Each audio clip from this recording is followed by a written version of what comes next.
Yeah, microphone is off. I need to turn.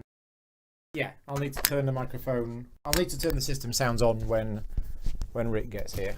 Of course, the chat is broken. Really, really annoying, this chat. It probably comes across in my live streams of just how annoying this is.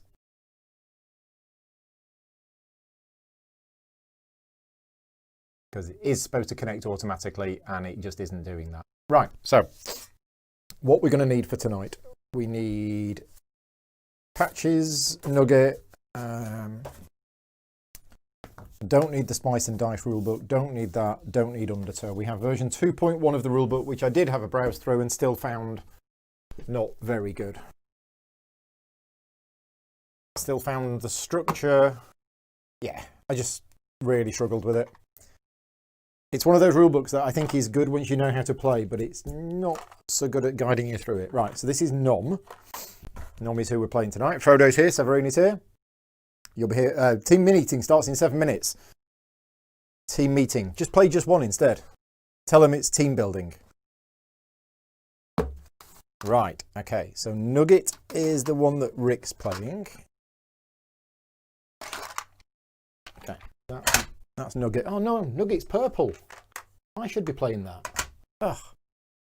So gave Rick first choice, and I'm playing Patches, which is this one. Now, what else do I need from this trove chest? Oh gosh. Right, I don't need any of that. What's in here? Ah, there is stuff in here.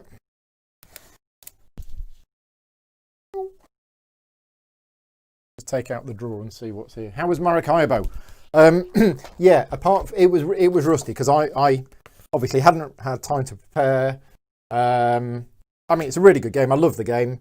It was a very rusty playthrough, and it was 3 hours for one game, which it shouldn't be. And the next one will be a lot shorter. And people in the chat seem to enjoy it, and I loved the game. I was just quite rusty, and it's a little embarrassing. Only a little bit, you know, because I said to people at the start, I haven't played this in a year. I don't remember how to play, so this is going to be rusty. And nobody seemed to mind. But yeah, everybody was helping me out with the rules, so that was good. James is here, Scott's here. So Nugget and Patches. These can go back away. Don't need these. I don't need these. I don't think I ever want to play Lab Rats again. That was just too much. Right. I got loads of boxes and I don't know what I'm doing with these boxes. So I'm going to get all of these boxes out for now.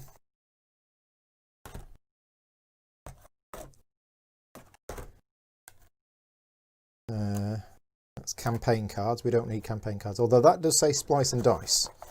I probably need to label these, actually, these boxes. Yeah.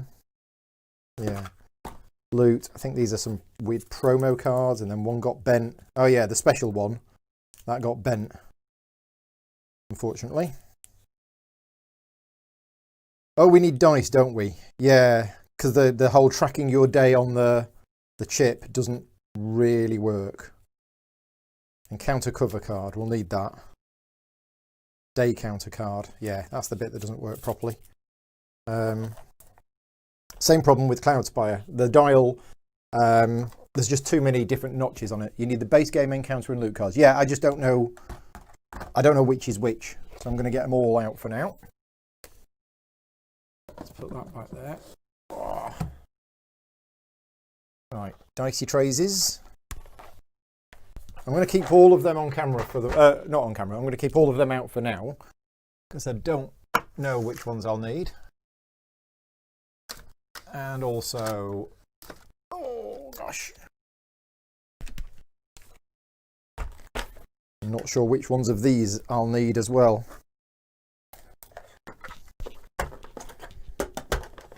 So heavy.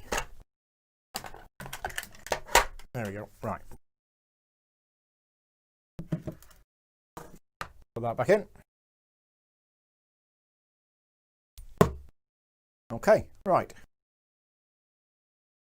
Chip works better if you have the adventure mat. Yes. Yeah, I don't have the adventure mat. They were going to send me one, but then they were out of stock. So I'm just going to go and get another dice. Set another dice. Dice with numbers on. Yeah.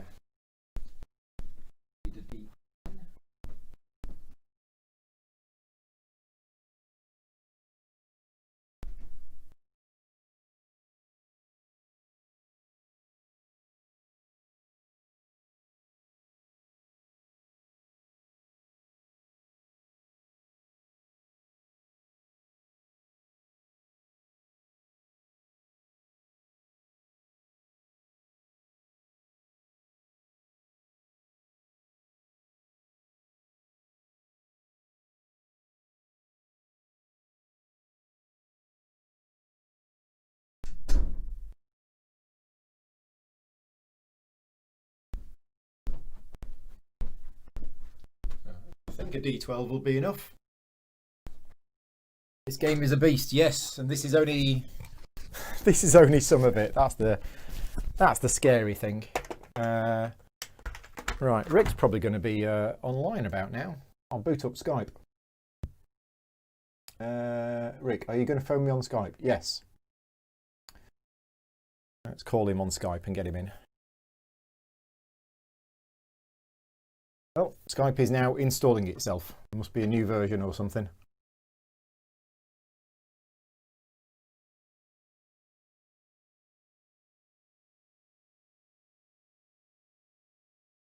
Do I have my glass of water? I do.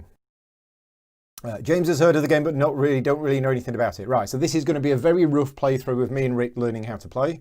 Tomorrow night is going to be the actual properly live playthrough. Oh, now it wants my Skype password, which I don't know. So brilliant. Thank you very much, Skype, for signing me out so that I have no idea what my password is. Try and find out what my password is.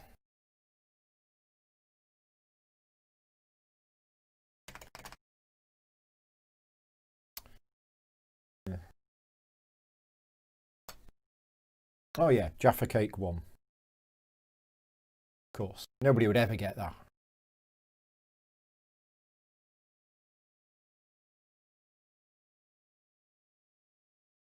There we go. Right, so let's call Rick and let's do a video call. Video call.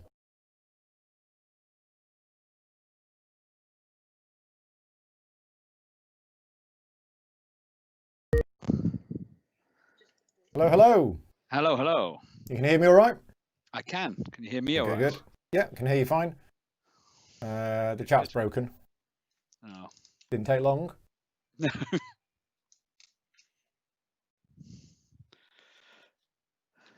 Can you see now me working at all? again. Like I'm on the screen on my Skype, I guess. But that might be overriding the thing. So you can see this? I can. Right, okay. So I've also got printouts. Time to set up. Yeah, so have you got a printout of Nuggets sheet? This? Yes. Yeah, so this is going to be very useful. Right, okay, so Nugget's going to go there. This is the encounter board, which goes there. Just move that out of the way for now, and we'll see how zoomed in we can be based on, because obviously we'll use this same setup for tomorrow night, so we might move things around a bit now. So we got patches, we got Nugget. You need space to the right of your board for loot. Okay. And yeah, you have your thing. So you start the game with, so normally you would start the game with 4 health, but if we play on, because we're sort of new to the game, Noobs. so there is a difficulty setting. Easy. Yeah, now where is that described? Again, that was something else which, in my opinion, should have been at the start of the rulebook. Choose a difficulty setting, but it's kind of mentioned at the back. easing into too many bones. So if we play on an adventurer mode, you add 2 to your Gearlock's hit point stat before starting day 1. So the way that your 4 main stats, health, attack, dexterity, and defense work is that you get this number here plus the value of a die. So basically you put that on there, which means your health is 6. And you can increase these during the game, okay? So because you've got 6 health, we need 6 chips. 6 health chips. That's the Cloudspire ones, I think. I think these are the too many bone ones. Not that it really matters. But you get 1, 2, 3, 4, 5, 6. Okay, so those 6 go underneath your character. I do have the other camera set up as well for when we need it, but I'll sort that one out in a minute. Paul is here. Excellent. Right, so that's your health stat. Also, you gain 1 training point before starting day 1, so we'll come back to that in a minute. And if you are knocked out during your adventure, dice in your locked slots may remain. So it looks like your character has 2 locked slots. And I assume that normally, if you're knocked out in an adventure, you lose the locked slots. That makes sense. But on adventurer mode, you don't. So you also have an initiative dice, which you will roll at the start of combat. That will determine what initiative value you go on. And then you've got your 16 skill dice that you will buy with training points and put into your grid here. And because you start the game with 1 training point, you can buy one. You can buy one. Now, there's various things you can do with training points. Where is that in the rules? It's probably in the section of what you do between days. Or is it earlier? Brave Loot, battle results. Yeah, with a training point, do one of the following. Unlock a skill die. Increase page? HP stat by 1. I've got a Gearlock Adventure reference guide, which I printed out. Oh, yeah, there's that. That's useful. Yeah, you read it from there. I'll try and find it in the rulebook. Yeah, so earn these precious points. So you can unlock a skill die, place it in your Gearlock skills area, increase HP stat die by 1 and add 1 health chip to your Gearlock, increase dex stat by 1. Dex stat die by 1. Yeah. Make an attack stat training attempt. Roll your current attack dice. No misses. Success. Increase attack stat die by 1. If unsuccessful, spend the training point elsewhere. Yeah. Make a defense stat training attempt. Roll your current defense dice. Roll any misses. One more time. No new misses. Success. Increase dex stat by 1. So you can increase one of these 4. Health and dex are automatic, but attack and defense, you have to make a roll to see whether you succeed. And if you don't succeed, you don't lose the point. You can spend it somewhere else. Yes, that's not too bad. Duster needs die number 12. Yeah, we're not playing Duster. Patches and Nugget tonight. So, yeah, I'm just working out where that is in the rulebook about training. I mean, is there an appendix? Is there an index for the game or a contents list? Yeah, there is a. Here we go. So, training. Training points? Training points 10, 12, and 22. So, 10 is a description of the Gearlock mat. And unlocking stuff, maybe? 12 is a bit more of a description of the Gearlock mat. And 22 is miscellaneous section, training points. Yeah. Yeah. Okay, training process is covered on the Gearlock mat. Yeah, again, there should be, I think, a section in the rulebook on training, rather than having the rules mixed in with other things. But anyway, or you can buy a skill, I think. Unlock a skill die was the first thing. Yeah. I read out. So what would you like to do with your 1 training point? Well, on my suggestions in the chat. There's suggestions on here. Beginner building stats. Nugget doesn't have a lot of survivability, so first priority is an HP or 2. Now we're playing on an easier mode where I get 2 HP. So you've got another 2 HP. Yep. Then add at least 1 stat to defense, dexterity, and attack in that order. After that, it really comes down to the tyrant she'll be facing and who is in her party, but rarely can she go wrong with dex. Skills, Longblade and Tinkered Bowler are Nugget's bread and butter. So I might go for a skill of Longblade. Let's go with that. Why not? Okay, so Longblade is the Propellist skill. Number 10. Yellow dice. We take number 10 and we put it there. So it's kind of orange. Orangey yellow. Because you do have yellow as well. Yellow. Oh, okay. Can Rick be made a little louder? Yep, I can turn Rick up, definitely. Let me know how that is. Also, I don't have the gate setting on my microphone, so Rick's going to echo through my microphone, but I will just turn the gate setting on. Oh no, the gate setting's on. Right, okay, so you shouldn't be able to hear Rick through my thing. Right, so David, are you saying that Nugget should start with die number 12 slotted at count 0? Is that what you're saying? Die number 12 starts at count 0. Have you seen anything to say that you start with that? Or maybe David was getting mixed up because he thought we were playing... Yeah. Die number 12 is Slingstones. David is saying yes. Okay. So Where? how do you know that you start with that die? Where does it say that? Here we go. Slingstones. Right, yeah. Slingstone starts on Nugget's mat in slot 12 at value 0. This is the problem, is there is a rule buried in here that you need. Yes.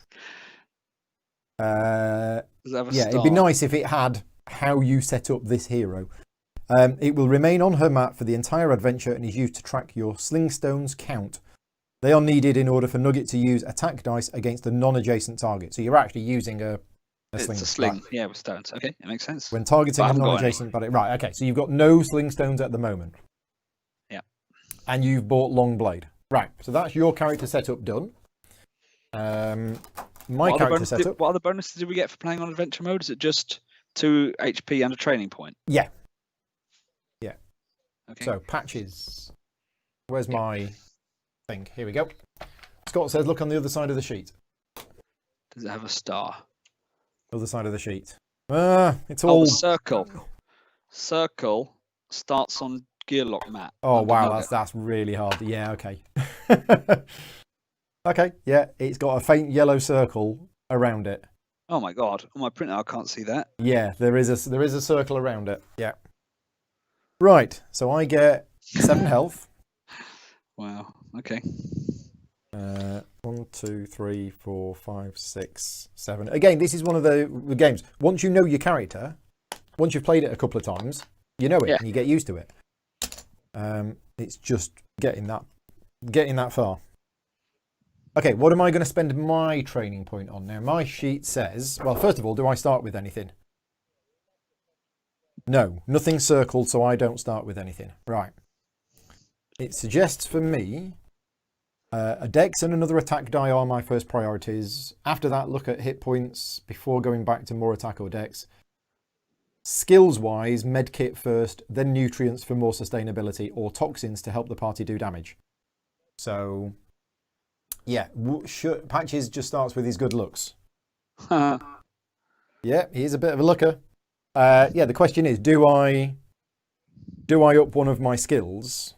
I think I might. Try for an attack, maybe. Yeah, I think I'm going to try and up my attack. So I'm going to spend my training point on attack. So what you do is you roll a number of attack dice equal to your current attack score. 1. Which is 1. We won't. So tomorrow we won't do this live. We will have prepared this because I don't believe this is a good way to start a tutorial.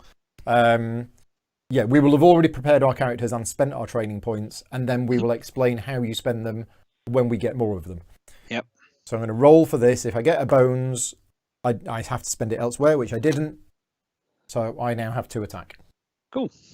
Okay, right. That's our training points spent. That is my character. Yeah, you can only roll the number of dice you have dex for. Oh, I didn't know that. So if my attack was 5 and I wanted to try and increase it, I'd roll 5 dice, but you're saying I can't because I can only roll 2. Where's that in the rules? Didn't realise that. I mean, if it's in there, great, but I did watch a bit of a video this afternoon and it mentioned about increasing attack and it never mentioned that. An attack training attempt requires you to roll your current attack stat. Yeah, where is that, Scott? No, in a battle. Yeah, I know. Okay, yeah, I see what you mean. In a battle, your dexterity tells you basically how many actions you have on your turn is your dexterity, and an action is either. I'm calling it actions. It's not called that in the rulebook. But basically, it's how many things you can do. Moving once on the board costs you one of those things. Rolling an attack die costs you one of those things, and rolling a defense die costs you one of those things. So what Scott's saying is, if I had 5 attack, that's actually totally pointless because I can only do 2 things every turn in combat. So dexterity is a really important stat. Yeah, they're saying have a total of defense and attack higher than your dex is not advised, says David. No. Which you've now got. Which I've now got. But that's fine. That's fine. It means I can focus on attack. When I attack, I can now roll 2 dice. Which is fine. I just don't do the defense. And then I'll probably spend in dex next. One of the first things I do. Right, okay. So, this tray can go. I'm trying to put stuff off camera so that it doesn't take up space. Right, rest of the setup. Let's go through the rest of the setup and what we need. Battle map. We got the battle map. Tyrant and day counter. We have a tyrant. We are playing against Nom. Look at both sides and familiarise yourself with its skills and tyrant die effects. Now, I'm happy not to for this. I'm happy to just say we'll get to it when we get to it. Yeah. But the important thing is these 2 numbers here. We have a 6. Is it going to focus? I was having a problem earlier on today. Oh, there you go. It's focused. So we've got a 6 and we got an 8. Yep. And we have these icons here which tell us which bad guys we're using. So yeah, how many days are provided to reach the tyrant, which is the bottom bit, 8. And the number of gear locks in the party. Oh, that's how long a game takes. Place the tyrant's card, chip, and die to the left of the battle map. Okay. So we're not going to need that yet, but that all goes there. Yep. We also have these 2. Oh no, these are for 40 days. Base set. We're going to need that in a minute. Encounters. Find any tyrant encounters associated with the chosen tyrant, which is between 1 and 3 blue cards and labelled with the tyrant on the bottom. Done that. Yep. Place other tyrant cards in the game box. Yep. Shuffle the general encounter deck. So I need to find the encounter deck. Right, that's Trove Loot. Yeah, I need to label these. Definitely need to label these. All the boxes are the same. A lot, yeah. No, they're all different, but I'm not going to remember what's what. Special encounters. Encounters. So these are from Undertow. So they're Undertow encounters. I think it's these. So many. Nope, that's loot. It'll be the last one. Ah, found it. Right. So green cards, general encounters, base set, general encounter deck. Green and labelled general at the bottom. Yeah. 30 of them. Right. Okay. They are the general encounters. We then have 40 days. We don't need that one. I can go back. So shuffle these. Draw encounter cards equal to the number of days shown on the tyrant card -3. So this is an 8-day adventure. So I need to draw 5 cards. 1, 2, 3, 4, 5. Okay. I don't think we need them now. Shuffle these together with the tyrant encounter card. Yeah. To form an encounter deck and place to the. Have I missed something? -3. Oh yeah. Because there's going to be 2 starting ones, I believe. So these get shuffled together. Unfortunately, we can sort of see what's on top, which is why there is an encounter cover card. So I'm going to do this secretly under the table. I see. So there's a card over the top. Is there something on the other side of the card then, I guess? Yeah, but the fronts are different as well. Okay. So there you go. That's the encounter deck. Finally, find special encounters 1 to 3, labelled 1, 2, and 3 which was the special encounters. That one? Yeah. Because basically the first 2 days are easier, I think. Yeah, so 1, 2, and 3, and place them in order on top of your newly created encounter deck. Okay, so we have 9 cards. Should I have put, yeah, shuffle them? Did I do that right? Shuffle the general encounter deck. Yeah. Draw encounter cards equal to the number of days. Shuffle these together with the Tyrant encounter card. Okay, so basically there are 9 cards. Including the big bad. Yeah, so the first 3 are fixed and will always be the first 3 in every game you play. Then we've got 5 random ones chosen out of 30, plus the Tyrant. Mm-hmm. Add the cover card on top of the encounter deck if you'd like to make encounters more of a surprise. Yes, right, so done that. That's another box that can go. 3 starting ones in base 2 mini bones, yeah. Okay. Sound has gone. What's gone? David says sound has gone. Okay. Has it gone for everybody else? For both of us as well. Right. Let me have a look. I can hear you. You can hear me. Yep. Uh, Sound is fine for me, says Scott. Let me have a look. Yep. Okay, it's just David. Right.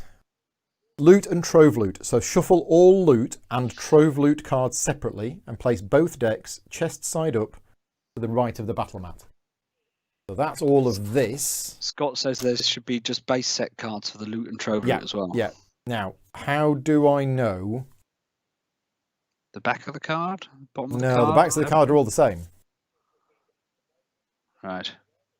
So there's an icon in the top left. I don't know if that means it's from an expansion. I think it is. So these cards have got a skull in the top left. I think that's an expansion. Whereas these cards do not have an icon in the top left. So I think they are... Yeah. Go on, David. What did you do? Did you press the mute button?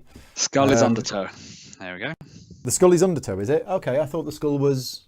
Yeah, That's okay. what David says. Right. So that's loot. We then need Trove Loot, which is presumably a more advanced form of loot. Okay, right. So we got them. Give them a shuffle. Place them to the right of the battle mat. Or off camera, I don't think it really matters. Take the 4 lock-picking dice and place them nearby. Now, what do the lock-picking dice look like?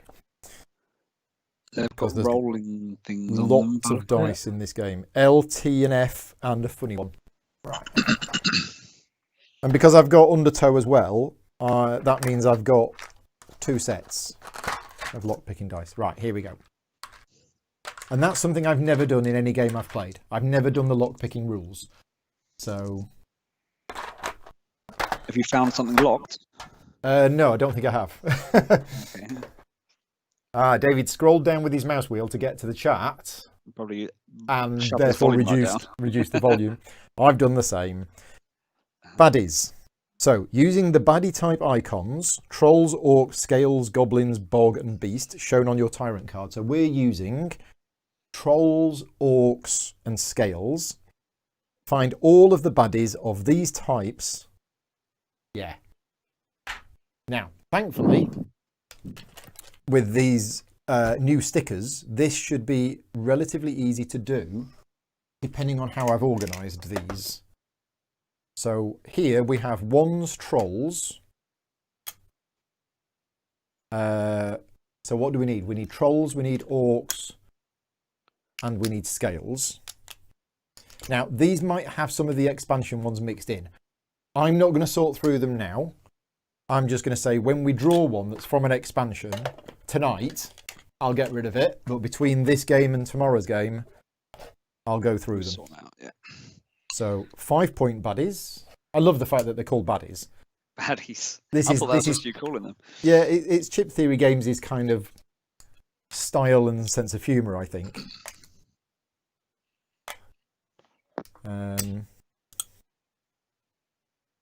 Yeah, so they're the 5-point baddies. And then we need the 20-point baddies. Yeah, If we ever get to getting the some pauses on the video, and I am too. It's a slight little for like a third of a second kind of. Oh, pause. it's doing that thing again, is it? Oh, brilliant! Yeah, my CPU usage has gone through the roof. So Skype, isn't it? could be that. Well, yeah. However, I've had no problems with Skype on other situations. Last time we did this, it was fine. Yeah, last time we did it was fine. And this time the CPU has gone really high. So I'm just going to close down all of my other windows. Even close that down. Close BBC website down. Close question and answer sessions about my camera. There you go, 60%. Is that any better or is it? Yeah, that seems okay. Yeah, that seems all right. Yeah, okay. There you go. Yeah. Keeping the expansion buddies mixed in is fine, but you'd need the baddie reference sheet. Yeah, I thought it would be, but I know every time a new baddie comes out, we're going to have to learn more keywords. And I definitely wanted to keep it simple for the first video. Mm-hmm. Anyway, 20-point baddies. Where are the 20-point baddies? Now, I have a big stack of 20-point baddies here with that symbol on. Are all of the 20-point baddies the same, or does that symbol mean something else? This is the bit I can't remember.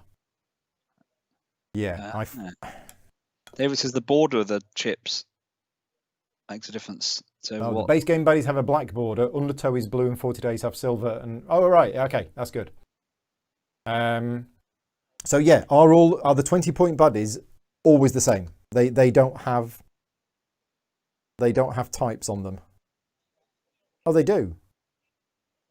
So I need to go through the 20-point baddies manually. I thought this was supposed to ease the setup. What am I missing? All 20 baddies are amalgamated in the storage. You find the ones that's no good. Right. Okay. So what am I looking for? Black bordered ones. Yeah. So 40 Days is silver, green, blue, blue. Okay, this is quite easy to find then. So first of all, I'm going to take out all of the black bordered ones. Right, which is not many. Yeah, it's literally 1, 2, 3, 4, 5, 6, 7. Is that right? I've got 7. Not enough of each type to warrant separation. True, I guess. Right, and we're taking out, not that one, taking that one. Not that one, not that one, not that one, that one. I've got 2. Is that right? Is there for the other, all 3 different types, isn't there, monster? How many 20-point baddies should there be in the game? Does it say? Yeah, it says 7. There are only 7 20-point baddies in the game, in the base game. Okay. And out of those 7, there are only 2. Because 2 of them are bog. 3 of them are beasts. And 2 of them are scales. Okay. So we only need 2 20-point baddies. There we go. There are other chips here I think we're going to need as well. Oh, there's 2 more 20-point baddies there. Just found them. Yeah, they didn't quite all fit in one row. What are we going to need from these? Silver ones. We're going to need these initiative chips. Oh, sorry, these 4. We're definitely going to need those 4. From what I remember. But I think that's that done.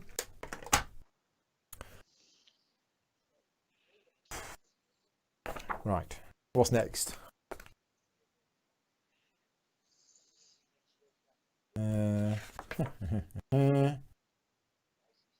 Right. If you ever run out of baddies in an active stack, reshuffle the defeated ones to replenish the stack. Right, so these are active stacks. 20s, 5s, and 1s. And if a stack ever runs out, we just reshuffle the discards and put them back in. Right, okay. Cool. Next. What is next?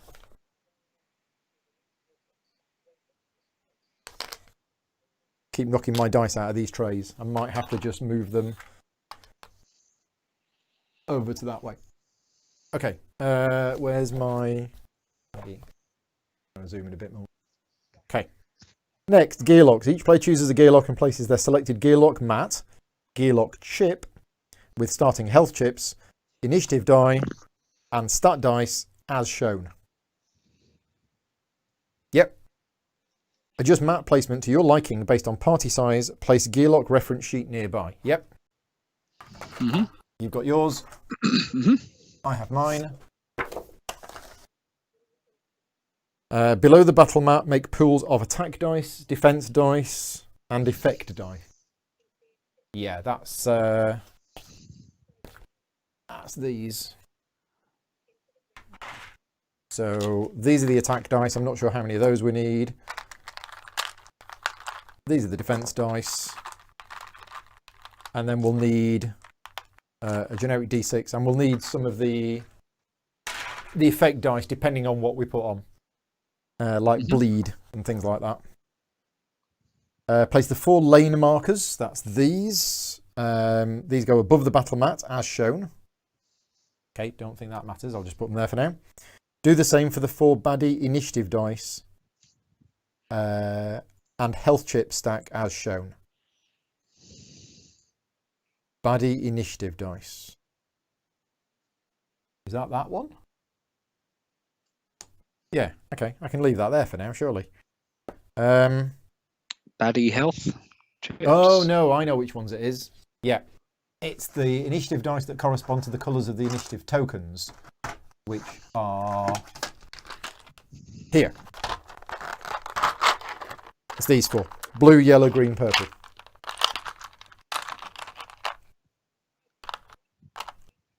There you go. Right. That's the baddie initiative dice. And the health chips, yeah. Lastly, place the round counter die at the top of the initiative. Right, round counter die. I've just put this away, haven't I? Here we go. Yeah, I like the way the encounters work because you're on this number of rounds and the rounds tick up, and when you get to 6, the rules change. Basically, you start taking damage at the start of each round, so it eventually brings it to a conclusion. And I think you can only move orthogonally until you get into round 6, and then you can move diagonally. So it's basically, the rules of the game are designed to just, look, if you get that far, just let's speed things up. A round die, surely it would roll. Yeah, I actually used to have a round D6. I don't know where it is, but I used to have one. It was quite funny. You got the baddie health chips? Baddie health chips, they're all here. Okay. Yeah, so they're slightly off camera for when we need them. Right, you are now ready for your adventure. Okay, so we'll start playing and we'll see how we get on and we'll learn as we go because I haven't got a clue how this character works. But thankfully, I have very few... Now, don't put it on the ground, Paul, you'll knock it over. Oh, that's all right. Got another one. Right. So, game objective, we have to get to Nom and defeat it. Right? That's our objective. Now, may have missed the day counter, someone says. Do we miss a day counter? Yeah, I'm just going to use dice. Okay. Yeah, I'm not. There's a card with a disc that turns, but it's not great. So I'm going to use that one. Oh, the diagonal move rule is only in Undertow. Oh, I didn't realise that. Okay, so forget that. I quite like that rule. I thought that was some base game. Right. So yeah, we're going to use this as the day counter. And yeah, we've got to basically get to Nom and defeat it. That is our objective. The second number is the number of progress that we need in order to be able to get to Nom. So if we get through 8 days and we haven't got 6 progress, we lose. Okay, I think, and I might be wrong on this, but once we've got 6 progress, we can then choose to fight the tyrant or not. We don't have to go through all of the cards.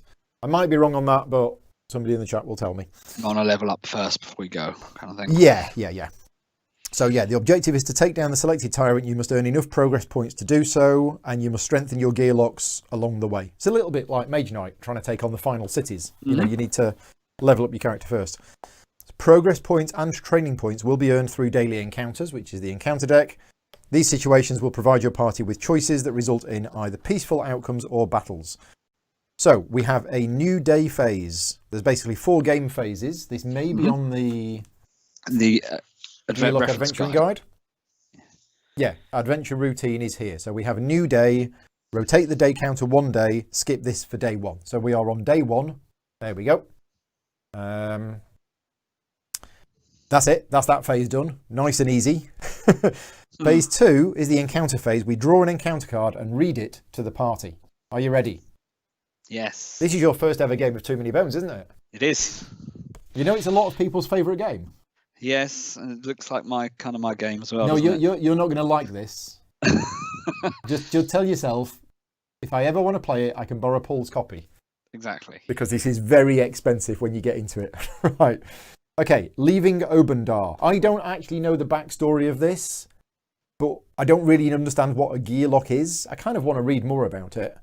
But I think we've escaped from somewhere or something like that.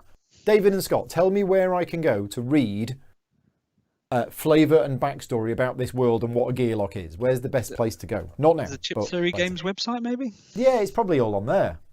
Because normally I just play games that I'm not really that interested. And I'm actually less interested in Cloudspire because Cloudspire is more of a tactical combat game.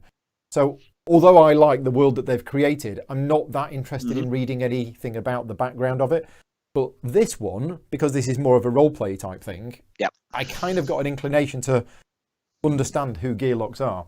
There are lore books on the Chip Theory Games website as PDFs. Right, cool. Anyway, only 12 hours till dawn and the send-off ceremony that will no doubt change the lives of every remaining gearlock and likely every life in Daylore. Weapons and supplies are ready to go, but the night is young and adrenaline fills the veins. It's clear no sleep will be had tonight. There's sure to be some shady peddlers in dark alleys ready to deal in loot.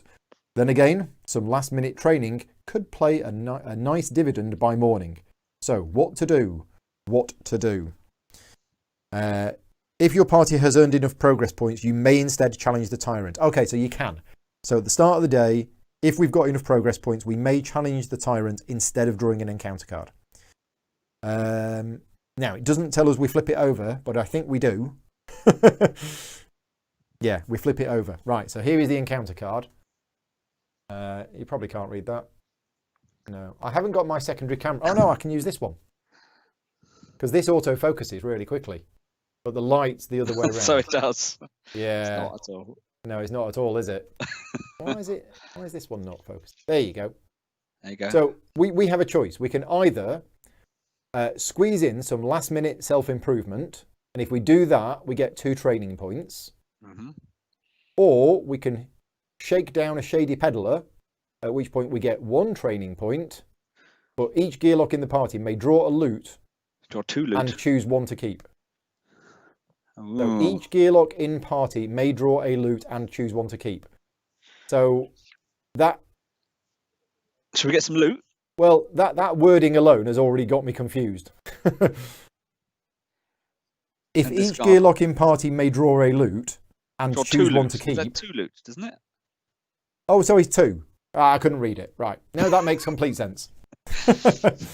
Oh, and we get 1 progress point. See down in the bottom left? Oh, yes. Yeah, that's 1. So we're going to get 1 progress point, whichever option we do. Let's get the loot. Okay, so we get 1 training point and a loot.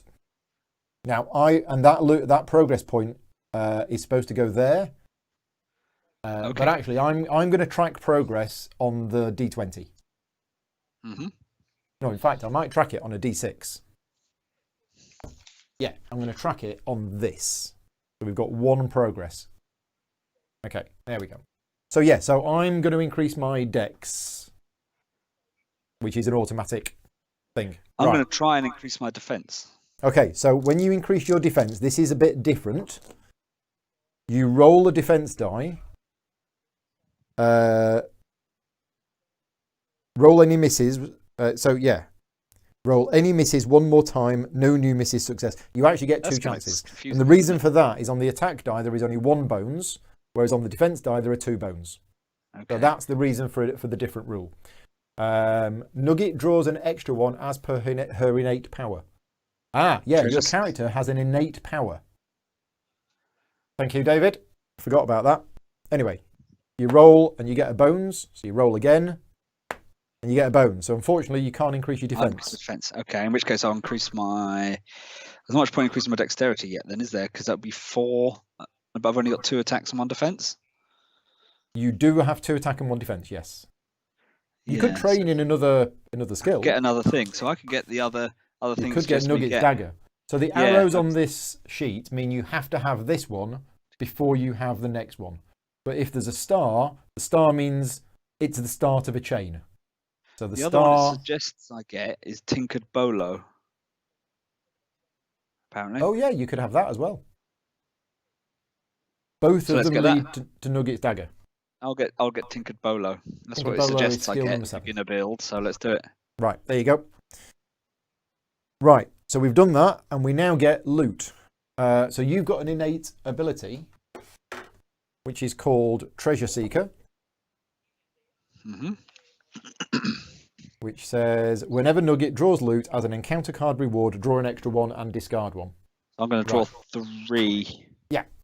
Okay, so. And discard. Oh, David said you also need Dex for the long blade. So next time, go for Dex. Okay. Maybe. So at the moment, I'm drawing 2 and discarding 1. So now I'm going to draw 3 and discard 2? Yeah. No. Yep. No. Yeah. Right, just bear with us a minute. I'm going to I can put that view on. There you go. They are your 3. I'll let you read them. The chat can help you decide. Let's imagine that I just drew and got a loot. I don't have to discard any. Yeah. My skill kicks in. I draw an extra card and discard 1. Yes. So normally, if you were to draw 1, it would be draw 2 and choose 1. Yeah. Because this is draw 2 and discard 1, it means draw 3 and discard 2. Okay. Yeah.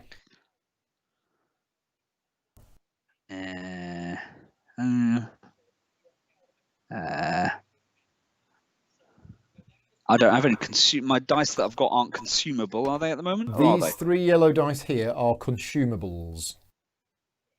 Where are they? I can't see they've zoomed in. These 3 dice here are consumables. In which case I haven't got any of them. It kind of looks like lime green, but that's because I've got the colour settings. So this is yellow. Yeah, all yellow ones are always consumables. Okay, so this is select one of your consumable skill dice. I don't have to have learnt it already. I can just have one. Not sure. And place it in its spot on your mat is now available for use. Okay, that must be how you get them then. Yeah, I'll have that one then, and then and the multi. Well, I'll have the Fortune Discovery. That's right. It. I'm gonna, because I'm a healer. I'm gonna take the Ogot Herbs.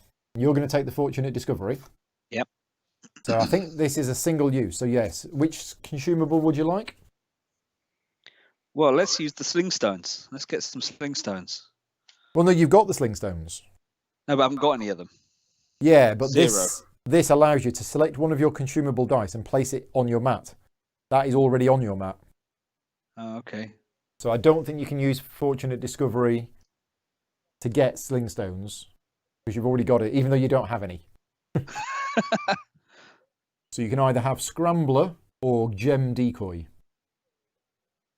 David says, with the consumables, you can either max out your Slingstone counter. All right.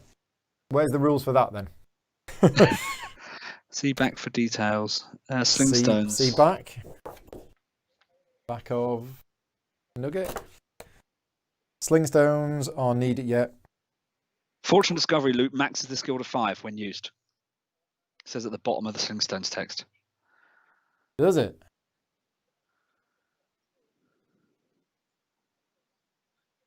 Oh yeah, Fortunate Discovery loot maxes the skill to 5. Yeah, we'll do that. Right, so you're going to do that? Yeah. I mean, thematically, that makes sense.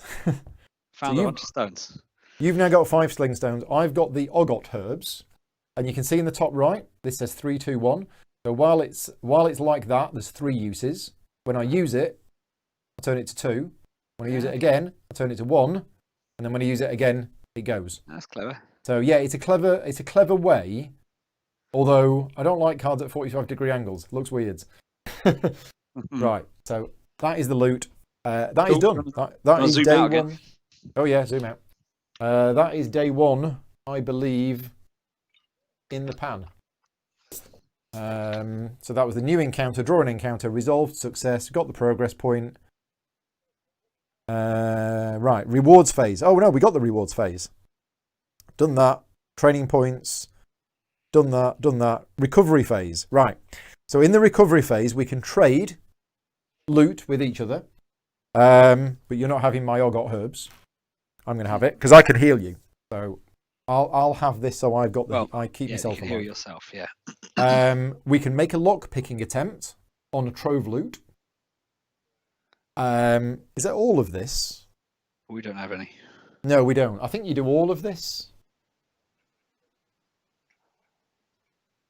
Yeah, and then individual options. So the individual options are rest and recover. You heal to full hit points. No point us doing that. Search for better loot. So if you've got loot, you can discard it to try and search for better loot. Okay. I'm happy with this, so I'm not going to do that. Mm-hmm. And scout the area. So we might as well scout the area. Okay. What does that involve? Okay. So it involves, we'll do you first. You roll a d6. Okay, 2. If you get a 1 to 3, you can scout the 1 baddies. If you get a 4 to 5, you can scout the 5 baddies. And if you get a 6, you can scout the big baddies. Or less. So if you rolled a 6, you could actually scout any of them. So because you've rolled a 2, you get to scout a 1-point baddie. Okay, now, were these shuffled? I think, yeah, I mean, I've not really sorted them out, so I don't think I've sorted them out. Right, okay, so here we go. We've revealed, in fact, I'll just do it on this. There you go. That is the baddie that's been revealed. And what you can do is you can put it face up in the same position in the stack so that we know what's coming. Or if we really don't like it, we can cycle it to the bottom of the stack. Now, neither of us really know the game, so I will let the chat decide, is this, the Troll Brute, something that we are going to be able to deal with, or is this something that we should be putting to the bottom of the stack? This is where the experience, I think, comes with the game, because if you knew the game, you'd be like, oh, this one for our characters is fine. Or... yeah, I mean, it's got some 1s on it. That doesn't sound too hard. No, I mean, it's a 1-point baddie at the end of the day. What skills does it have? It has Thick Skin 1 and Careless. Keep it, says David. Okay, so we're going to keep it. So that goes face up on the top. Now, I'm also going to scout. And I've rolled a 3. So do I look at the same one? Was it 1 to 3, wasn't it? Yeah. Reveal a 1-point baddie. Reveal the first... oh no, reveal the first face down chip. So I now scout the second one. And we've found... it's a Troll Brute. Okay, so maybe they weren't shuffled. Let's have another one. Yeah, I'm going to give these a good shuffle. It could be brothers. Yeah, it could be brothers. There we go. Oh. It's an Orc Scout. So High again, numbers on. chat, tell us, are we keeping it? It's got the raiding skill. Whatever that is.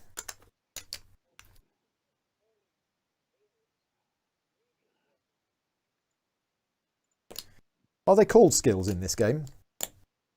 Because in Cloudspire, they're called talents.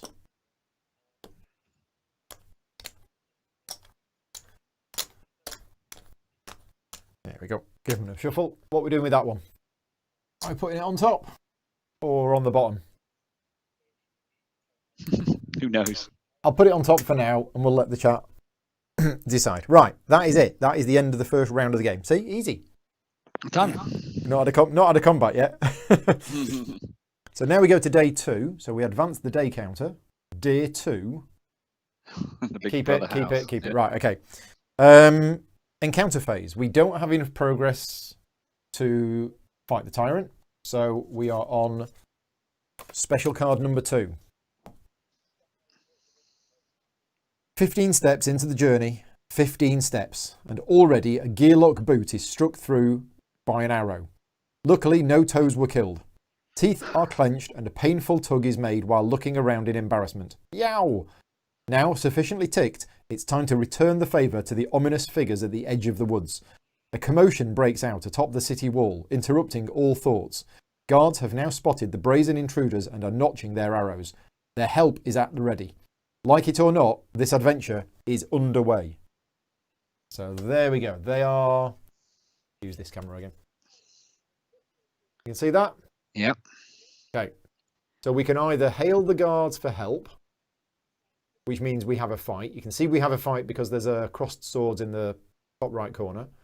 The battle queue will be basically baddie points, which is day number multiplied by number of characters. So there will be a battle queue will be 4 points worth of baddies. Uh-huh. And at the start of each round, arrows from the wall deal 1 true damage to each baddie. Okay, because we're still near home. Or we can do the bottom option, which is it's time to show Obendar what gearlocks are made of. If we do that, we still have a combat, but we also get a training point. Yeah. Mm. And down at the bottom, we always get this. Whichever of these we choose, we always get this, which is a training point and loot. Is that a certain amount of loot? Is this one card, or is that I three? think it's just loot? one it's three loot. chests?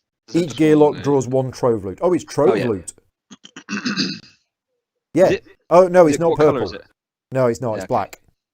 Okay, it's just one loot. Yeah, after either choice, if battle is lost, place this encounter back on the top of your encounter deck. Oh, right. So you've got to succeed at this in order to progress. Right, okay.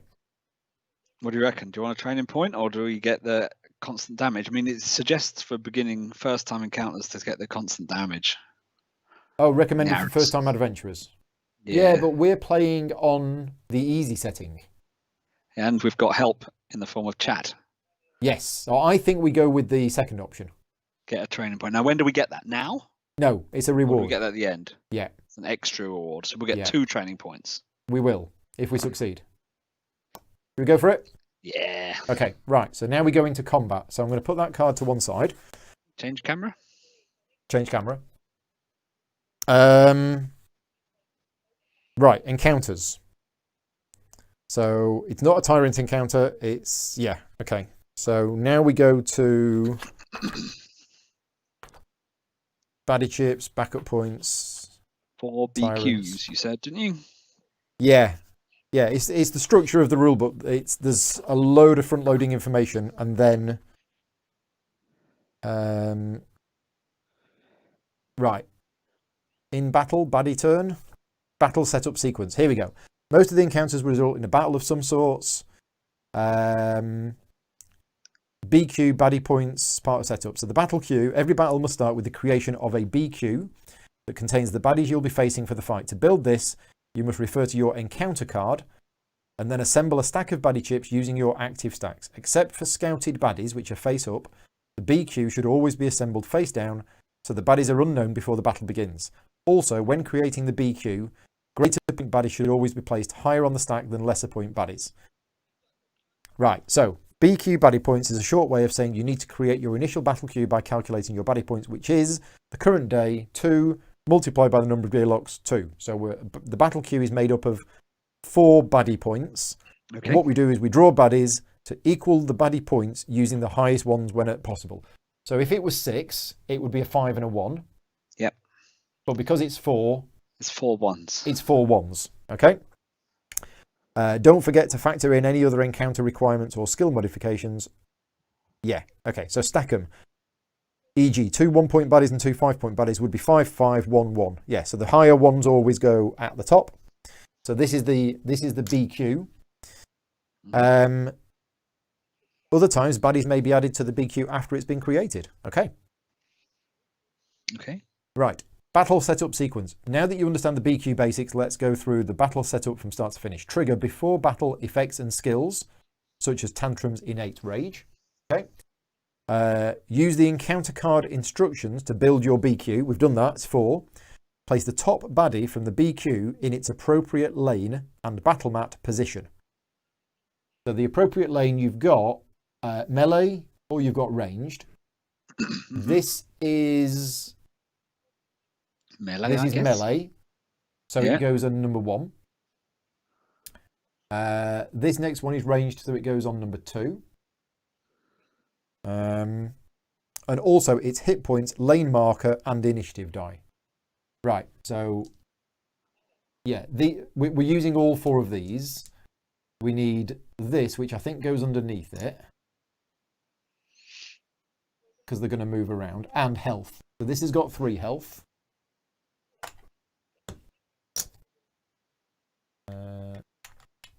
This one's got 3 health. Number 3 comes in, and I think it's now revealed. But if there was a 5th one, it would stay face down. Yep. The number 3, 4 though, aren't we? At the moment? we got 4 of them. Yeah, this is a dragon whelp with the ability weaken 1. That doesn't sound good. 2 health. And 2 health. Okay. And that is a ranged creature. And then we have number 4 is a grey bordered one. So we're getting rid of that. This is a troll romper.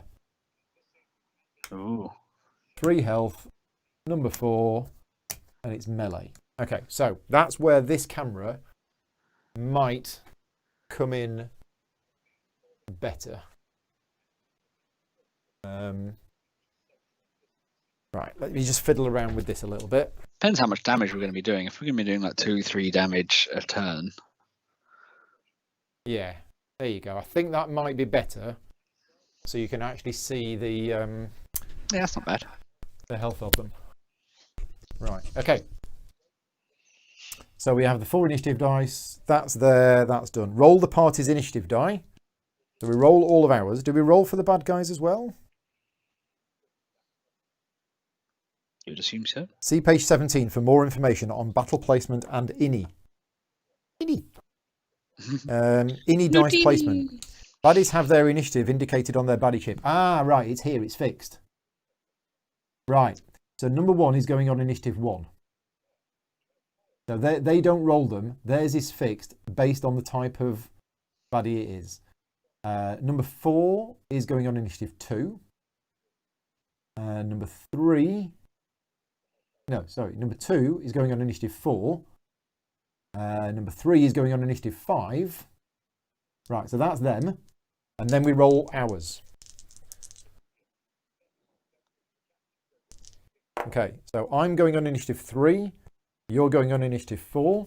And I believe if we tie with them, we go before them. So that is the initiative order. And when you've taken your turn, you move it down. Have I got it the right way around? If you tie, you go first. Yeah, thought so. I may have got that the wrong way around. No, I think that's right. I can't remember what you do when you've done your turn. I think you might move them like that or something like that. Don't know. Anyway. After initial placement is set for all units, the initiative on the baddie chips and INI die no longer matters. During battle, certain skills can modify the INI meter, but always in relation to other units' current INI meter spots. Okay, I think that's right. Baddie starting positions, we've done that. Gearlock starting positions. So we use the grey positions for us. Melee gearlocks, which is me, start on melee positions. Ranged gearlocks. Well, you're melee and ranged. So does that... Yeah, melee range may start on either. Gearlocks may start on any lane and may even double up on a single lane. Right, so it's where do we want to start? And since movement actually costs something... yeah, I don't know. I don't know any... Start with them at the bottom, move the die up when the turn is done. Yeah, that's what I thought. So start with them at that, move them up when the turn is done. So where should we start? Because I'm just thinking, this one here, this dragon whelp has got... 2 health. Yeah, it's got 2 health. So maybe if we kill that and get it out of the way early... When I'm doing ranged, do I have is my range unlimited according to the board? I think range is unlimited. Okay, so if you put me in the bottom left, I could possibly. It's only got 2 health. I could slingstone that bad boy down Yeah. before he has a go. Because Okay. he's range 5. He's 5, isn't he? He's going to go on Initiative's initiative 5. 5, yeah. Then the purple one is going to go. So then this one's going to go. And then the other 2 are going to go. Oh, it's 5 first then, not 1 first. 5 is first. Oh, I see. Higher the better. So 5 is going first. This dragon whelp is going first. Then you. Then the orc scout. Then me. And then these 2. So if I can, I mean, it's got thick skin 1, so I'm guessing, and it's got 3 health. Yeah, you're not going to do much damage. You're a healer, aren't you? No. Yeah, I mean, I'm a melee and a healer. So this is where not having Picket is going to bite us. Okay, so Scott is saying kill the dragon whelp fast. Yeah, that's the plan. Weaken doesn't sound good, does it? Is it worth me going here so that if you don't kill it, I can go here and I can kill it? I can shoot through you, I assume? I think so, yeah. Let's do that. Yeah, let's do that. It's ranged attack, isn't it? Yeah. Who does it attack? Whoever it likes? Or is there It all depends on what's printed on the thing. So if you look carefully, there is a little icon there. That tells it who it's going to attack. Okay. I can't remember exactly what that strong one is. But I think we're ready to start anyway. So Highest attack or something? make sure your round counter dice set to R1. We are done. Right. So it goes for the strongest. yeah. Apparently, but strongest what? Attack, I guess? No, I think it's the one with the most health left. Right. I think. So yeah. we can miss the gearlock turn. We can do baddie turn. All baddie skills are unique and trigger at very specific times throughout the battle depending on the skill. Be sure to review all skills of baddies as they enter the battle mat so that you know when they apply. Yeah, we'll do that tomorrow, but for now, we'll just learn it as we go. But it's got Weaken 1, which says place a Weaken effect die on target. Unit must reduce its dex by hash next turn. Baddies reduce attack stat. Okay, so whoever it hits is going to be weakened. Does it have to hit to do that, or does it automatically do it? It says on the target. So you get it wherever the weather. I think so. Yeah, I think so. Right. So, baddie movement and targeting. Ranged baddies do not move and can target any opposing unit on the battle map. Melee baddies may move up to 2 adjacent available positions per turn. They will always target and move towards the closest opposing unit. If there's a tie, you use the thing as discussed on page 15 to determine. So it always goes for the closest, but if there's a tie, that's when it'll use its targeting. So, baddie's turn sequence. Start of turn. Effect trigger. Resolve applicable effect die on the baddie chip. Right. Determine targets, which is me. So it's going for me. Move baddie if melee and not adjacent to an opposing unit. Yeah. Skills. Any skill for this baddie that does not list a specific time it happens should be resolved now if possible. So you get a weaken. I get a weaken effect right now because it doesn't specifically say when. And it's already targeted me. Okay, so we need a weaken effect. Now, that looks like a hand. Here we go. So I have a hand on me. I am weakened. White hand. Right. Roll dice. Roll all of a baddie's inactive defense dice and also roll its attack dice only if the target is within attack range. If the baddie can target multiple units, it can't. Right, so it's rolling 2 attack and 1 defense. So this is how this combat system works, is you roll its defense dice now on its turn rather than after rolling it when you attack it. Yeah, it's just the way it works. So we roll this. Black dice, white symbols. Yeah. Okay, so that's what it's rolled. So we place the rolled shields on the baddie. So it's got 1 shield. Okay. And apply any rolled swords to the target, which is me. And if we rolled any skulls, it might have some skulls, which it doesn't. Right. So I basically get hit for 2 So I take 2 damage. I don't have any defense dice lined up, so it's just 2 damage. Oh dear. Which is fine, because I've got super healing abilities. Okay. Right, that I think is it. I think that's what you do, and then you slide it up, and it's now you. So on your turn, you have 3 things to do. Should we just call them actions? It might be easy. You've got 3 actions, and you can move. Moving 1 space costs 1 of your dex, and target 1 adjacent baddie each turn. Ranged Gearlocks may use that to move, and may target 1 baddie anywhere on the battle mat each turn. No line of sight is needed. Okay, so you can't have 3 different attacks. You have 1 attack, but you're going to be rolling these dice. I think that's right. Okay. Free now. Star Wars Battlefront 2. It is, yeah. I won't start downloading that just yet. So I'm going to use these sling stones then. Right.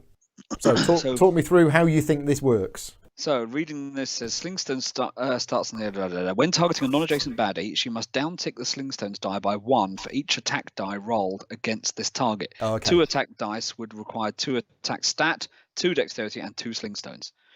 Yeah. So that's what I'm going to do. I should imagine, because I've got 2 attack. Yep.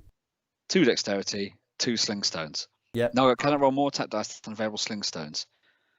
That's it. That's what it says. So I roll 2 dice. Now, are they special dice? Are they just attack dice, are they? The white ones are the attack dice, the orange ones are the defense dice. So he's got a shield, doesn't he? So it has this one, it has a built-in one, and this one. So the first 2 damage done to it is going to bounce off. Okay, and how much damage can Max do here with these 2 attack dice? 4. 4, max. Okay. Could also roll the defense die or the long blade. Oh, yeah, because it's a dex to use a skill. Right, okay. Now, my long blade, it's not that long, is it? So, long blade. Long blade. Deal reach damage any baddie at any range. Oh. Makes Nugget a very competent propellist. Wow. So, long blade, basically, you will spend 1 dex to use a skill die. The difference is, when you use this, it's exhausted. You can only use each of your skills once per combat, as far as I know. Yeah, let's do it. I'm going to use the long blade as well. So you're doing 2 attacks. That's for dexterity and a long blade. Yeah. So that's your 3 things. No defense, but that's okay, I think, at the moment. Yeah, because I'll heal you if you get stuck. Right, you ready? Now this is you rolling. You're not good at rolling dice. Zoom out or move the tray up a bit. There you go. Okay, so what's happened here is you've dealt 1 damage from that attack die. You've got that, which is... Deal # damage to target and place die back in its skill slot. Oh, right. Nice. Not exhausted when used. Okay, so that's good. So that's 2 damage, and you've got a bones. Mm-hmm. Now, we haven't really explained bones yet, but one of the fundamental things about this game is when you roll bones... It's not a waste. No, I see on my sheet. It goes into a backup plan. Okay? I think I've got that right. The chat will tell me if I've got that wrong, but I think whenever you roll a bones, it goes here, and then at whatever time, you can cash in these bones to do cool stuff. And the more bones you've got, the better the ability is. And if you've ever got 6 of them, your character upgrades to the other side. Yeah. Which is the innate +1 ability. Right. So you've dealt 2 damage. 2 damage. The first damage bounces off, gets rid of that. And then the second damage, I think, is soaked up by its shield.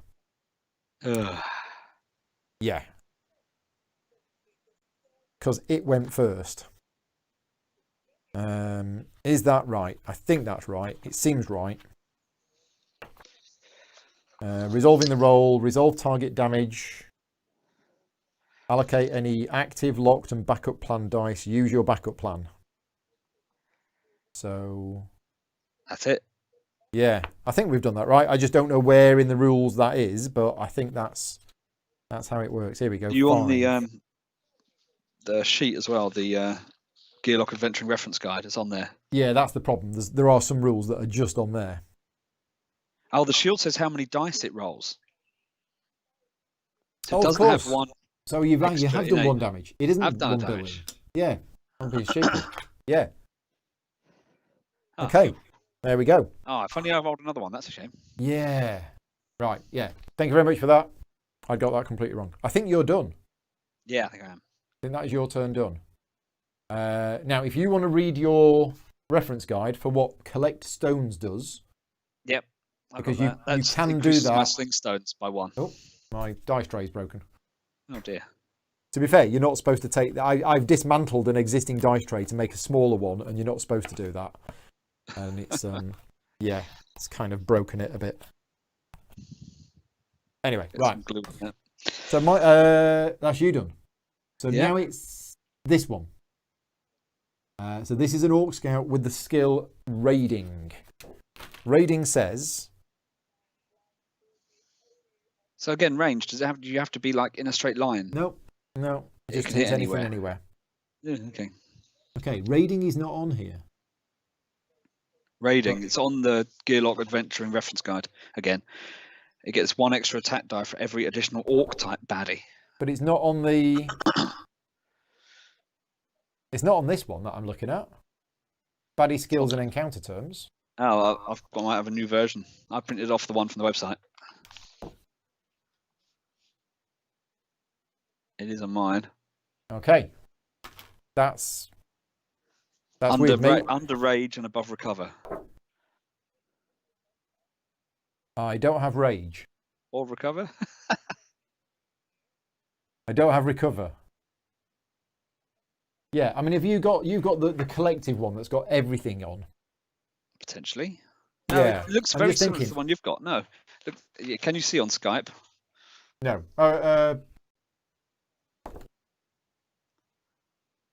Doesn't it? That looks very similar to your one. It does look very similar. Yeah. Wrong sheet? Well, I don't know. I have the David Gearlock says, I think Adventuring you have Reference the Guide. Undertow one, which doesn't have raiding. Oh, I've got the Undertow one. Right, bear with us a minute. Thank you.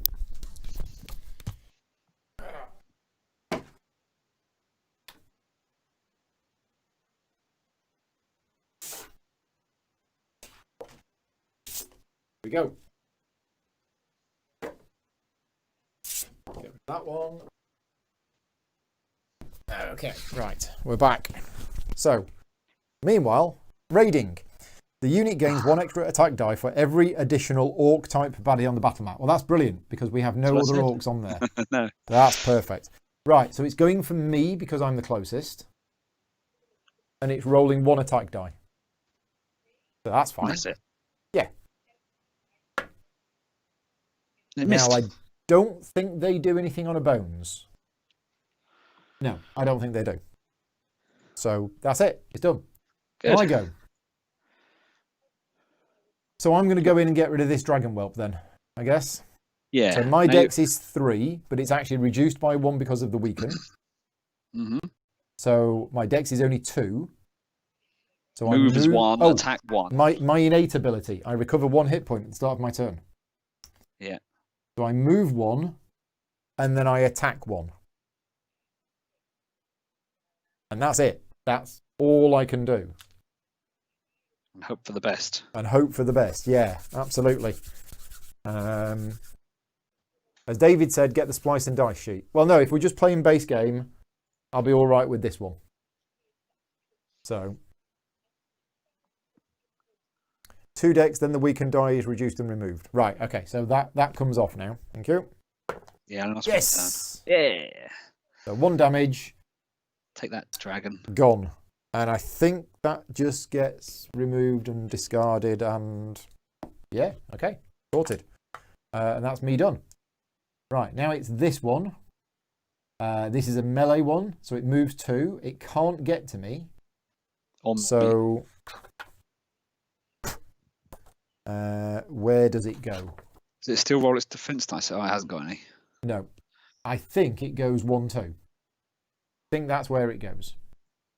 Makes sense. It does make sense. Start of turn.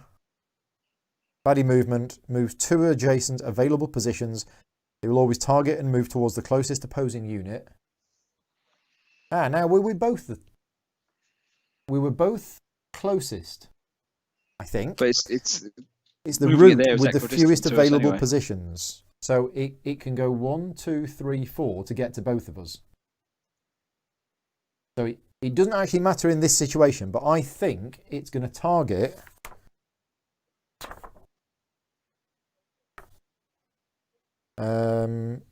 Where's the targeting rules? Here we go. It's going to target the weakest. Now, I think we're both the same. So we are now both the same. Party chooses ties. Yeah, so we can actually choose. Yeah, okay. So anyway, it moves to there. I think that's right. I don't think it does anything else. Now, that's that one done. This one goes next. And this has got 1 attack and 1 defense, and it doesn't need to move because it's next to me. Mm-hmm. So this one attacks.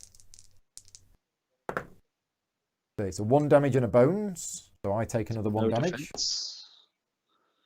And yeah, I think the bones are just ignored, the bad guys. I don't think they get any special abilities. And that is it. That is the end of round 1. Okay. So we tick along to round 2. This initiative die, I think, gets removed because it's gone. If there was another one, it would have come in. And now it's you next. And what would you like to do? Okay, that guy died, didn't he? Okay, cool. Well, my long blade and my tinkered bolo then can attack ranged. Is that what we're saying? Yes. It's a very long blade. Yeah, very, very long blade. So where I am, if I use a tinkered bolo, a long blade, and a slingstone as 3, Yeah. all my dexterity. So it's one So one normal attack dice. attack, a long blade, a tinkered bolo, and you're reducing your slingstones down to 2. Yeah, and I attack that melee guy in the second row. That guy who moved. This one? Yep, because if I get him, I can reduce his movement by 1, so he won't get to us next time. Okay. Yeah, you're going for this one here. Oh, what's he got, skill-wise? Oh, that says Lord of the Rings Journeys in Middle-earth. What skills has he got, that fella? He's got He's thick skin 1 and careless with a bones symbol underneath it. Okay. So careless is this unit takes X true damage. Takes hash true damage. No hash counts as 1. Okay, so if it rolls a bones, it takes a damage. Right, okay. If I roll a bones. Yeah, does that baddie... careless gets the damage when they roll a bone. So actually, this one should have taken a damage when it attacked me because it rolled a bones. Right, okay. Oh, it hurt itself. Yeah. Stupid troll. I see. But thick skin means it ignores the first damage. Right, which is what I was thinking the armor was in the previous... Yeah, when I got it wrong. Okay. Okay, so yeah, I'm rolling those 3 dice. All 3 against this one? Yeah, against that one.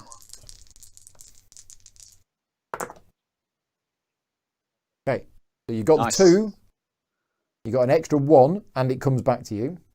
Uh-huh. And you've got that. Which goes on him. So that actually goes on that, does it? Makes his movement 1 less. Okay, but you did 3 damage. Good. 3 damage, but he minus the thick skin, 2 damage, got 1 health left. Cool. That means he's not going to get to us next turn. Yeah, nice. So that's you done. Mm-hmm. Now it's the purple one, so it's this one. So this is shooting me again. So it's just a nice, simple 1 attack on me. 1 damage. Ow. Okay, and then it's me. Hey, I've got my 3 decks. You get an automatic heal. Oh yeah, automatic heal at the start of my turn. Thank you. I don't have any choices because I don't have any skills. I've got 3 decks. I don't need to move, so I'm You just could heal going to yourself again if you wanted to. How much damage have you taken? Another damage. roll. You can use your herbs. I'm down 1. You could use your herb. No, I think I'm all right. I'm going to save that Save for it. later. Yep. Yeah. I'm just going to attack. Okay. Now, that's interesting. So I've done 2 damage. Minus its thick skin is 1. So it's on 1 health. But I've rolled this. So defense dice for heroes work in a different way. And this is from when I last played, from when David taught me. The defense dice go, I think, in your active area. Right. Okay, so I have this in my active area. I have 2 points of defense whenever I need it. Okay. However, the fact that this dice is here means that that is my defense dice. So I don't think now, I don't know how you explain it, but I now don't have a defense dice to roll because my defense dice is kind of, yep, it's that in makes play. sense. For your prep team. But does it reduce my dex by 1? That's the question. I'm not sure it does or not. Where is Gearlock's turn? Place any rolled shields you want to into open active slots. You may also place any applicable skills into your active or a Gearlock's ally active and lock slots. Also, you may place bones in backup plan. The second line that don't make sense. You may also place any applicable skills. Oh, some skills go into active. Everyone's saying it does in the chat. What does? Reduces my does dex. reduce It does dex. reduce dex. Yeah. Okay. So I've got this, but at any time I can say I don't want that and have my dex back. I think. So there we go. Just as a reminder, you do not have to use the results on dice. Yeah. So I didn't want. I didn't have to have that. And David is saying you didn't want. If you didn't want that result for the bolo, you could have said, I don't want that dice, and I'll just have it back on my map. It's okay. I was happy. I just wanted to make it so I didn't get to us. Was the problem. Yeah, exactly. No, I'm fine with that. So I dealt it 1 damage. Did I deal it 1 damage? Yes. It's got 1 left. I dealt it 1 damage, and I've got this. So that's there. And we're good. So now it's the green one. It moves 1. Now, does this come off now?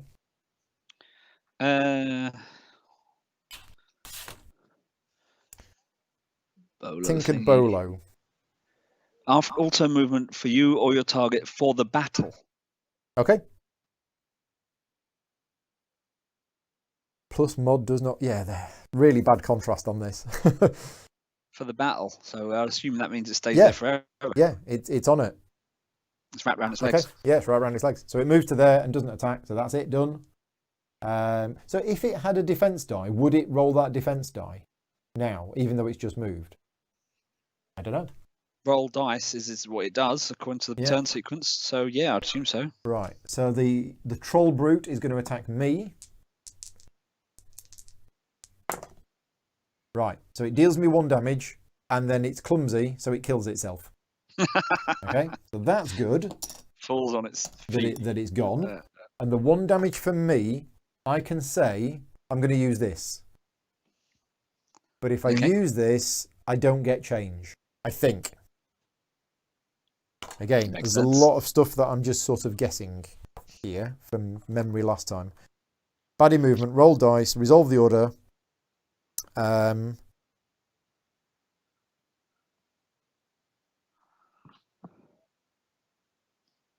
Resolve the roll. No, you do get changed, says Scott. Oh, you do get changed. Okay, right. I obviously remembered that wrong. So I might as well use it. Yeah. Oh, and Scott is saying yes.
Every time it crashes, the sound goes.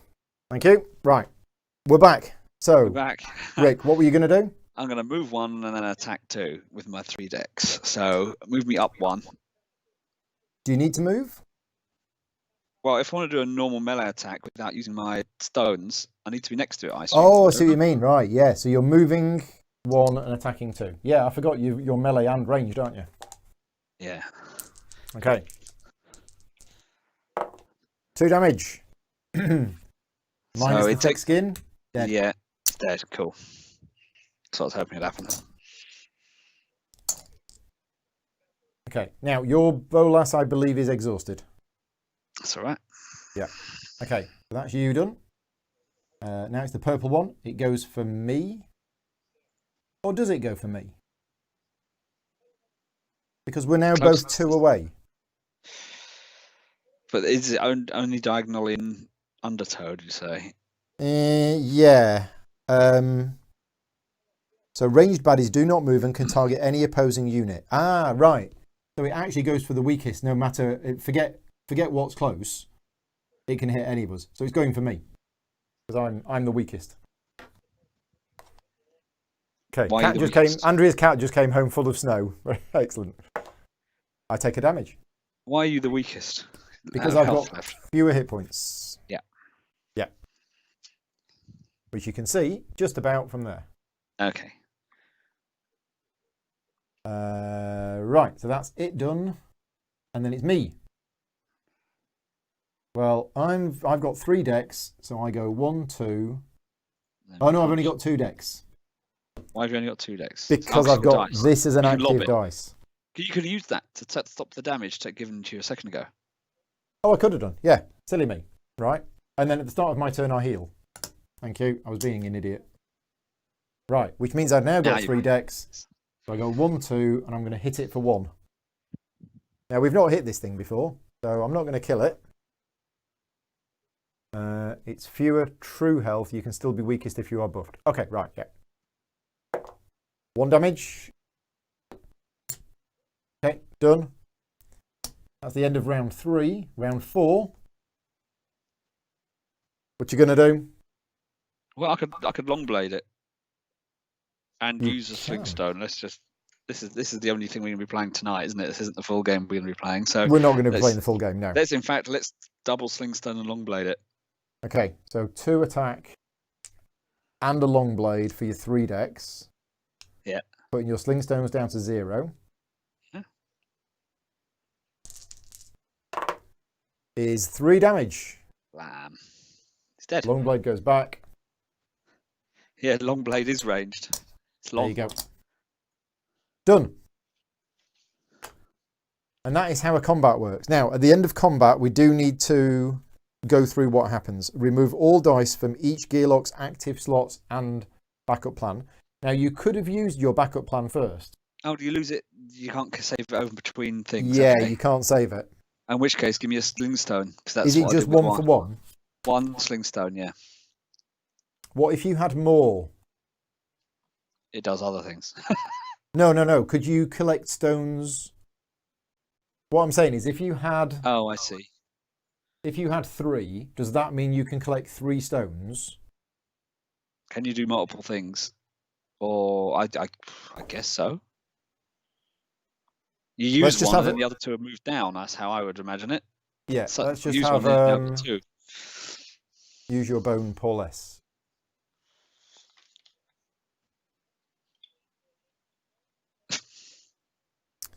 Right. No, one Paul, backup plan per turn. Yeah, you can do 1 backup plan per turn. Right. Okay. So if you had 3, yeah, I just want to understand backup plans. I think if you had 3 and you used collect stones, At the you would beginning only of my spend turn. 1 of them, and then the other 2 would slide down. And then next turn, I can use it again. And then you could use it again next turn. I think that's how backup plans work. Mm-hmm. But the last time I played with David, there was something odd with it. Backup plan, Gearlock, 13. So baddies can have backup plans? Oh, didn't read that. Only one BP skill may be used per turn. The cost of using it is from 1 to 5. Remove a number of dice to use the skill that costs that. Bones from attack and defense dice are simply removed, but skill dice are exhausted. Okay, so you can have bones on skill dice. Any bones rolled by your Gearlock may be placed in your backup plan. This includes ones rolled outside of your turn. Up to 5 can be stored. Line them up from left to right and use them from left to right and shift unused ones to the left. Yes, we got it right. Okay. So apparently baddies can have backup plans. Mm-hmm. BP skills in blue with a hash trigger. Okay, so that's the... Yeah, weaken. Okay, so this one here in the rulebook actually has a weaken effect. Oh, with a bone on it. Yeah. Yeah. Gosh. He's a bit of a mean dragon. It is. Right, okay. So I think we've done that. I think that is the end of the combat. Buff HP goes back. Place all party members with their remaining hit point back on their own Gearlock prep area. And move to the reward phase. Oh, yeah. Look, someone said Careless is a backup plan. Yeah, 'Cause it Careless rolled a is bone. technically a backup plan because it's in blue. But I wouldn't say a plan. No, it's a He's not an planning anything. effect. It's automatic effect. Yeah. Yeah, they're just using the same terminology, I think. Yeah. So it's easier. And then we get the rewards. So we actually get 2 training points for doing that. Sweet. Which, yeah, if this is all we're doing tonight, then we don't need to do that. I think we've got enough certainly to make a start tomorrow. Oh, definitely. There will be more skills that come up, which tomorrow we'll read them when we get them. Obviously, I'll sort out the baddie chips and I'll remove any of the ones we don't need. We haven't seen Trove Loot. So if both of us can spend just a little bit of time either reading the rulebook or watching a video on how lockpicking works, because we're going to get Trove Loot at some point, I think. Maybe we will. Reference guide. It says Maybe about we it. will. Yeah, I think that might be the thing that's not in the rulebook. Lockpicking. Oh no, it is page 21. Yeah, I'm not sure. And then, of course, once we've got to 6, we will fight the tyrant. And at that point, the BQ is baddie points. The party of 1 ignores this. I think that means if you're playing solo. So by this point, we will already be on day probably 4 or 5. So the battle queue will be like 10 baddie points. Yeah. And then we add Nom to the bottom. And only 1 Gearlock on battle mat at a time. Oh, you club in with Nom. Right, okay. Gearlocks will decide who enters first, second, etc. When Gearlock is KO'd, the next Gearlock will assume a starting position on the battle mat and the top spots of the Ini meter. So it's got Thick Skin 3. Gosh. It ignores the first 3 damage that it would take each turn. And he has Recover 1. So he gains 1 hit point at the start of his turn. And he's got 6 health. Wow. Spoiler alert. Yeah. He's got 1 attack. I suppose you meant to have learnt about this guy. You are supposed to know. So he's got one attack. He's got 1 defense dice. But there is another tiny little icon. That's not going to focus, is it? Got another tiny little icon right next to the defense dice, which I can't see what that is. He's also got Recover 1 as well. That's not good. Unless that's his tyrant dice. That might be his tyrant dice. Yeah, I don't know when it rolls the tyrant dice. Maybe that's what that is. Yeah, it rolls a defense dice, an attack dice, and a tyrant dice. That Right, makes sense. okay. Okay, David is saying defense dice in your active slots do not reduce your dex. Oh. Oh, I got that wrong. Okay. They don't refuse So it, they but don't but reduce count your towards dex. your defense total. But yeah. So in that particular, let's go back to where we were. So now I still have 3 decks, but I can't use any defense dice because one of them is already in use. Yeah, so if you rolled a 1 and have a 1 in there, but you hope to get a 2, you won't be able to re-roll it to get a 2 because you've already got it in there. Yeah. Okay. So we're all good. I need to read through this properly because I didn't get any skills today. So I need to read through this and actually learn how these work, or at least some of them. You know how the long blade works. Now, what are the other possible results of the long blade? Just 1, 1, 1, 1, 1, and 2. But all the time it comes back to you. Yeah. Oh, okay, yeah. So you might as well always use that. It's like a ranged attack, isn't it? Yeah, the normal attack dice has that got only 1, 2 on it and Yeah. 5 ones. Yeah. So it's 4 the ones same. and a bones. Oh, and a bones. So this hasn't 4 got ones and bones a on it. bones. Yeah. So it's Whereas better. this is all ones and 1, 2. a single 2. Yeah. Yeah. Your Tinkered Bolo, that has other effects. It has. Take 2 defense off someone, reduce their attack by 1, reduce their attack by 2. Okay. I'm assuming I'm looking at the iconography here. Yeah. It makes sense. The Nugget's dagger, it's got bones on it. And is that like a bleed effect? Draw It blood. can cause bleed. Yeah. Now bleed is really good. On the bad guy at the end, because I think bleed is true damage. Yeah, the unit takes 1 true damage at the start of its turn. So that is going to be really useful because that's going to counteract stuff. the healing that it gets. Yeah. Poisons and bleed will be your friend against Nom and his thick skin. Yes. Still says Lord of the Rings Journeys in Middle-earth. No, it says Maracaibo solo campaign now. There you go. The Nugget's dagger is confusing now. If you look at what's on there, so there's a bones, there's a draw blood, and a draw blood, and draw bloods with numbers on it. Yeah. So assuming I get a bleed effect and extra damage on the others. Exactly. Yeah. I think that's on. That's pretty strong then, isn't it, actually? I think that's on here. On your sheet, there is draw blood. Mm-hmm. And if there's a number, it deals that much damage. So yeah, the ones without the number just deal bleed. But if it's got a number, it deals damage and bleed. They'll be exhausted then as well. And it'll be exhausted. It's only not Long exhausted blade. if it says otherwise, which is the long blade. The Nugget's dagger is a one-off per battle. I mean, it's a really good die. Mm-hmm. And it's got a bones on it as well, so it can counter your backup plan. Yeah, so I need to read what my backup plans do as well, so that I know how they work. I obviously wasn't in a position to heal you at all in this game, but one of the skills that I should take is Medkit. And Medkit is a die that basically allows me to roll and it heals. So it's one use only, but it heals anybody, anywhere on the board for a certain amount depending on what I roll. So that's one of the things that I can do. And then there's all sorts of other stuff as well. So I don't know. Oh, right. Consumables, acquire these beauties in loot or by trade. Right. So consumables is not something that you can create on your own. You have to find them somewhere like you did. Mm-hmm. Yeah. Okay. Check out the blue group of dice for patches, apparently, which is dash, tumble, sidestep, and deja vu. Oh, no, patches. That's me. Stim kit, chem kit, stim belt, chain reactor, stim lethal. Wow. Okay, so it's a whole load of special fancy blue dice, which poison. Yeah, tainted mixture deals X true damage to yourself. You must use this result and exhaust this die. Oh, right, so that's bad. It backfires and you deal damage to yourself. Or you can give buff HP to a Gearlock's prep area.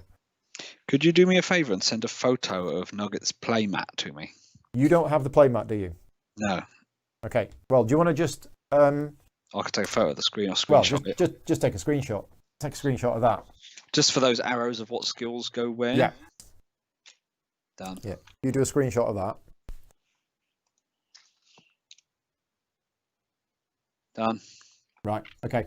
So I think we're good. This was really, really useful. I mean, this is essential for tomorrow. Yeah. But I think we know the basics. Yeah, I think it's not as complicated as I was assuming it was going to be. The core game, I don't think is complex. The complexities come in this whole the active dice counts against the defense. It's all a bit weird, but it works. Mm-hmm. And if you didn't have that rule, I'd attack next turn, and again I'd roll 2 attack and a defense, and then I'd get another dice, and then I'd attack again, and I'd get another, and that just doesn't make any sense whatsoever. Because these dice here represent that you are actively defending yourself. So yeah, where the complication comes in with this game is all of this and all of this and how it all works. Yeah, and but that'll increase over time, won't it? So you'll start off with one skill and you'll play a fight and you'll do a match with one skill and learn how it works. Then you'll get another one and you go, okay, fine, now I've got those. How do they work together? Yeah, and then it'll expand over time. But it's not you don't necessarily have to learn it all straight away. I don't think. And yeah, these characters are some of the easiest ones. Difficulty 1 in co-op, and yours is difficulty 2 in co-op. But yeah, I've tried playing difficulty 3, and it wasn't a pleasant experience. And Johnny's saying, yeah, you learn, and this is what January was about for me. Is about playing this game. Obviously, a bit tonight was good. We'll play a full game tomorrow. I'm due to play it again solo on Monday. And I might try and play Patches again, or I might play Nugget. I don't know which one of these is best for solo. I know that having melee and ranged, it seems quite handy. But yeah, only having melee is a bit tricky. But yeah, I do like ranged characters, and Nugget is purple. So yeah, we'll play these two tomorrow. I will then play one of these two solo, but probably against a different tyrant on Monday as a solo game. Cool. Right. Cool. Well, tomorrow night's going to be Andrea is saying, for starters, it's good to stick to the recommendations on here to start with. So Which yeah, is what I right. pretty much did. So thank you very much to everybody helping in the chat. Yeah, been really useful. Really good having you here. I will definitely have another browse through the rulebook and stuff like that, and then we will be ready to go for tomorrow night. Okay, right. Cool. I will stop the stream. I will speak to you